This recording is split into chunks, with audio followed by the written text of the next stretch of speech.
Baru saja saya menyaksikan sebuah diskusi antara seorang yang mengaku sebagai naturalis dan seorang teistik muslim di sebuah kanal YouTube yang bernama God and Beyond. Saya memang cukup tertarik dengan diskusi-diskusi semacam ini karena memang terbilang jarang di Indonesia. Kebanyakan itu diskusi atau debat antara Kristen dan Islam kan. Makanya ketika saya mendapatkan link video tersebut, tanpa berpikir lama saya klik dan saya tonton itu hampir full, yaitu dalam durasi 1 jam lebih. Menurut saya diskusi ini secara umum berjalan dengan baik dan bisa dinikmati. Namun ada beberapa catatan dari saya dan saya rasa perlu untuk saya lengkapi dari argumentasi teistik ya. Jadi yang pertama itu ada pertanyaan tentang moralitas objektif ya kan. Bagaimana Kang Angga itu memahami moralitas apa yang membuat suatu kebaikan itu baik gitu loh. Jadi baik itu dia kesesuaian sesuatu dengan kehendak. Jadi ekspektasi sesuai dengan realita. Itu baik dalam versi kita. Dalam versi apa? Dalam versi manusia begitu ya, secara subjektif. Makanya tidak ada kebaikan secara mutlakan di dalam filsafat etik itu yang jadi permasalahan itu sebetulnya. Karena kita di dalam etika itu tidak pernah memiliki standar objektif yang bisa disepakati. Kalau bahasa ketingnya itu bisa dimusalamah oleh seluruh manusia.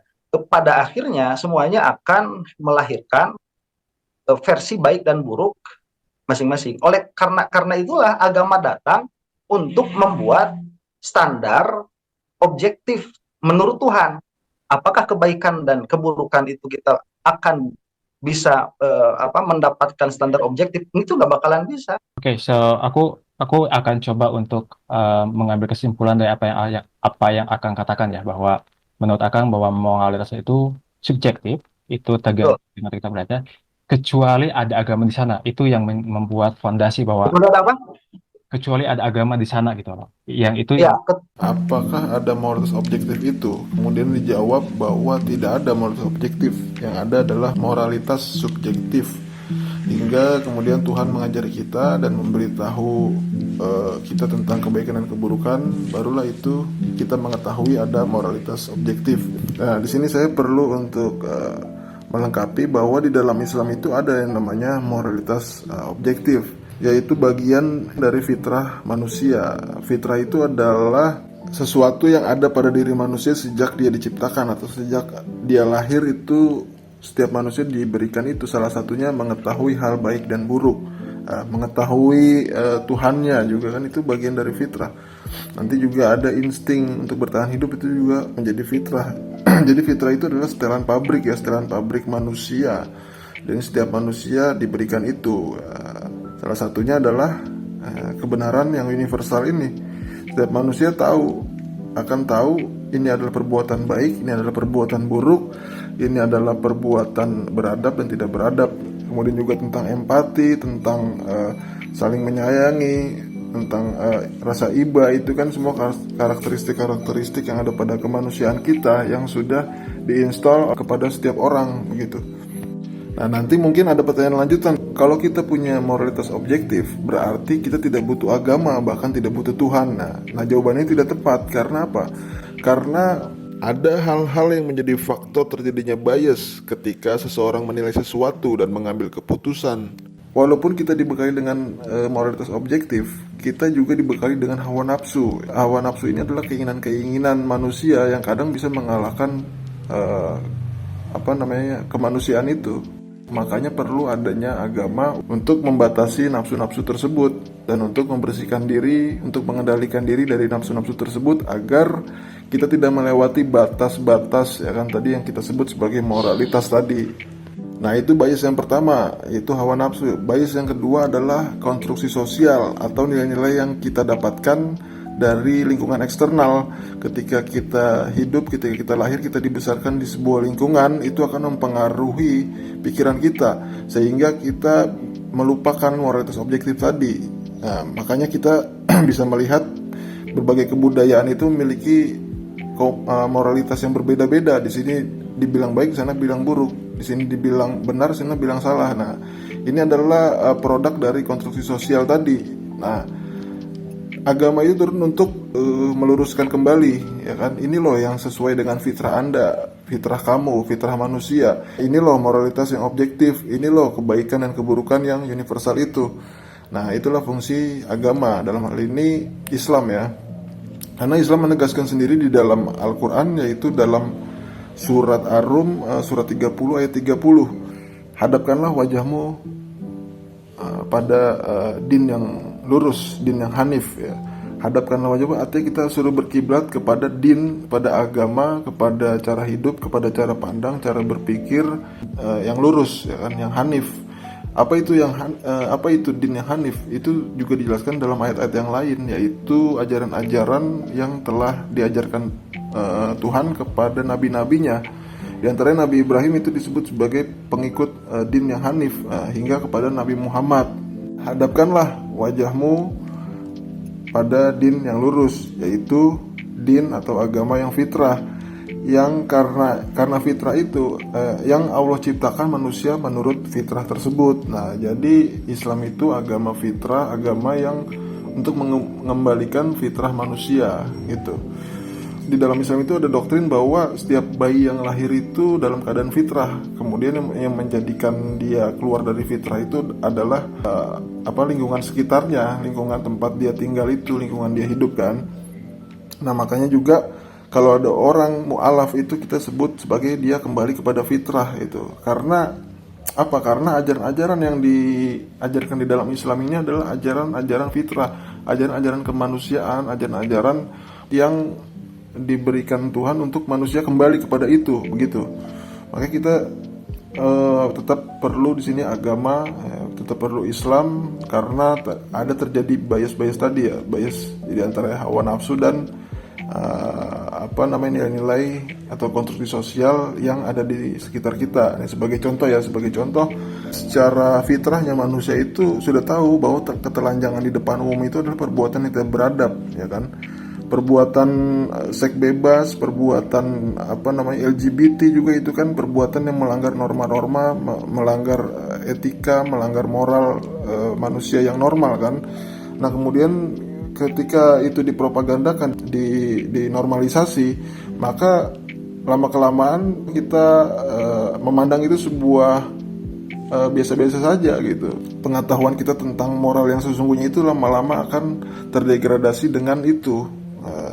Nah, makanya itu perlu ada agama untuk mengingatkan kembali, memberitahu ini salah, ini buruk, untuk mengingatkan kita kepada fitrah kemanusiaan kita, kepada moralitas yang memanusiakan manusia, yang sebagaimana kita diawali atau diciptakan, dilahirkan dengan fitrah tersebut. Berarti setiap yang Tuhan ciptain itu ada meaning kan? There is meaning. Oke, akan meyakini itu ya, bahwa setiap hal yang Tuhan ciptain itu ada meaningnya gitu, ada maknanya gitu. Ada maknanya. Oke, so aku akan bertanya kayak, apa maknanya miliaran hewan selama ratusan juta tahun itu menderita? Maknanya showing menampakkan kehendakan Tuhan, dan Tuhan tidak butuh kepada kita.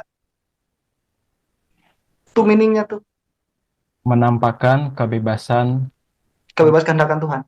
menampakkan kehendak bebas Tuhan. Iya.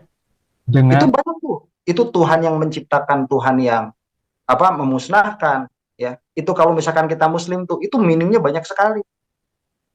Kita akan lebih apresiasi kepada hidup. Ya, itu yang namanya ruh, itu bisa jadi kita yang ada ruhnya di sana. jadi Akang mencoba untuk bilang bahwa Tuhan ingin menampilkan kehendak bebasnya dengan menyiksa miliaran hewan selama ratusan juta tahun. Ya. Ya, Catatan saya yang kedua yaitu terkait dengan animal suffering. Jadi seorang naturalis ini menanyakan kepada Muslim, apakah yang diciptakan oleh Tuhan ini semua tidak ada yang sia-sia? Nah, kemudian dijawab, ya, semua yang diciptakan Tuhan ini tidak ada yang sia-sia. Lalu ada pertanyaan lanjutannya, Lalu jika semua yang diciptakan Tuhan ini tidak ada yang sia-sia, apa artinya penderitaan miliaran hewan selama jutaan tahun dalam sejarah bumi ini? Gitu kan? Kemudian dijawab oleh seorang tadi pembicara muslim ini bahwa ya ini adalah sifat al-kabir Tuhan. Tuhan ingin menunjukkan kekuasaannya, kebesarannya, dia bisa melakukan apapun. Yang namanya Tuhan ya suka-suka lah. Itu. Ini adalah sifat kemahakuasaannya dia. Tuhan bisa menciptakan dan menghancurkan segala sesuatu yang ia ciptakan. Nah, saya kira saya juga setuju dengan jawaban ini. Hanya saja saya ingin melengkapi, karena ini baru satu sisi jawaban. Saya ingin memulainya dengan beberapa pertanyaan. Yang pertama adalah apa ukuran baik dan buruk menurut naturalis? Jika kejadian-kejadian alam dalam sejarah bumi ini ya yang melibatkan penderitaan hewan itu adalah baik, apa ukurannya? Dan jika buruk atau jahat, apa ukurannya juga? Nah, itu yang pertama. Yang kedua, apa yang menjadi dasar naturalis memastikan bahwa persepsi penderitaan dan kesakitan yang dipersepsi oleh manusia itu sama dengan apa yang dialami atau dirasakan oleh hewan itu. Padahal kita tahu kesadaran manusia dan hewan itu jauh berbeda, dan juga memorinya juga berbeda, akalnya juga berbeda, perasaannya juga pasti jauh berbeda.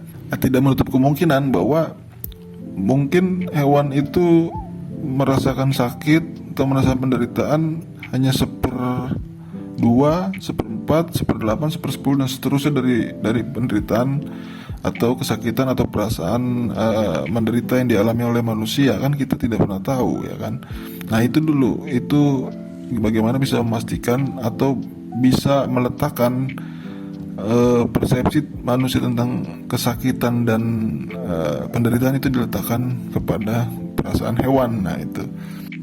Selanjutnya yang ingin saya tambahkan yaitu selain kemahabesaran dan kemahakuasaan Tuhan untuk menciptakan dan menghancurkan segala sesuatu yang Dia kehendaki, ini juga menunjukkan bahwa Tuhan itu maha menepati janji ya. Dia tidak menyalahi janjinya, tidak menyalahi hukum alam ya, menyalahi cara kerja alam itu sendiri yang telah Ia tetapkan untuk alam semesta yang kita tinggali ini ya. Jadi segala yang tadi disebutkan ya, animal suffering ya, kejadian-kejadian alam ya, bencana segala macam itu kan sebenarnya mungkin menurut pandangan kita adalah suatu kejahatan, suatu kerusakan, suatu keburukan, yaitu kan menurut pandangan kita yang pendek, yang dibatasi pengetahuan dan dibatasi ruang dan waktu ya. Berbeda dengan Tuhan yang pengetahuannya tidak terbatas dan Dia tidak dibatasi oleh ruang dan waktu ya, mungkin sesuatu yang kita anggap jahat, buruk ya, merusak dan sebagainya itu adalah suatu kebaikan sebenarnya ya. Dia menciptakan sesuatu itu melalui mekanisme alam ya kan, yang kita pandang itu dengan kerja-kerja yang terlihat sangat menakutkan misalkan. Sebenarnya itu adalah untuk menyempurnakan ciptaannya ya. Jadi di Islam itu ada konsep Tuhan selalu menciptakan ya. Menciptakan itu bukan dengan cara sulap, tapi dengan hukum alam, kinerja alam, mekanisme alam semesta yang sudah Dia tetapkan. Nah, kerjanya seperti itu. Kita lihat bumi itu pernah mengalami fase-fase yang sangat mengerikan ya. Kemudian dihujani meteor, kemudian ganggang-ganggang, jamur-jamur, bakteri dan sebagainya, kemudian mereka punah ya. Kemudian itu kan semuanya mekanisme penciptaan untuk menyempurnakan bumi ini untuk menjadi lebih baik ditinggali oleh makhluk-makhluk setelahnya ya. Ternyata yang kita pandang itu sebagai bencana, ternyata itu adalah suatu kebaikan ya bagi makhluk setelahnya. Ternyata itu adalah mekanisme alam untuk penyempurnaan alam itu sendiri ya. Sehingga nanti meteor-meteor tadi membawa bahan-bahan ya atau unsur-unsur yang berguna untuk kehidupan, dan juga ganggang-ganggang dan jamur, bakteri dan sebagainya itu nanti juga kan kepunahan mereka itu berguna untuk makhluk setelahnya gitu. Dan kita tidak bisa menetapkan perasaan atau persepsi penderitaan dan kesakitan kita terhadap jamur-jamur, ganggang-ganggang dan makhluk-makhluk lain itu ya kan. Kita tidak pernah tahu perasaan dia, emang perasaan dia sama seperti kita kan, tidak itu. Jadi Tuhan menepati janjinya dengan hukum alam yang Dia sudah tetapkan untuk alam ini. dan tidak akan berubah. Mungkin di alam lain ya, mungkin kalau ada alam lain yang Tuhan ciptakan mungkin dengan mekanisme cara kerja yang sendiri jauh berbeda dengan kita. Mungkin sana banyak kejadian-kejadian ajaib ya menurut kita ketika kita ditempatkan di sana ya. Karena kita sudah terbiasa dengan mekanisme seperti ini, jadi kita menganggap ini adalah hal yang biasa ya. Mungkin makhluk lain melihat alam semesta kita ini kerjanya juga aneh gitu kan. Nah, kenapa kita tidak aneh? Karena Tuhan itu menciptakan ini dengan mekanisme alam yang tetap dan tidak akan berubah, sesuai dengan ayat Al-Quran bahwasannya sunatullah itu tidak akan berubah ya. Sunatullah itu ya sama seperti tadi, hukum alam itu tidak akan berubah. Karena apa? Akan jadi pelajaran buat manusia juga kan. Dengan hukum alam yang tetap itu tidak berubah-ubah, sehingga kita bisa mengambil situ pengetahuan, kita bisa mengembangkan ilmu pengetahuan dan teknologi kan dari hukum alam yang tetap itu. Bayangkan jika hukum alam tidak tetap, kita apa yang bisa kita pelajari ya?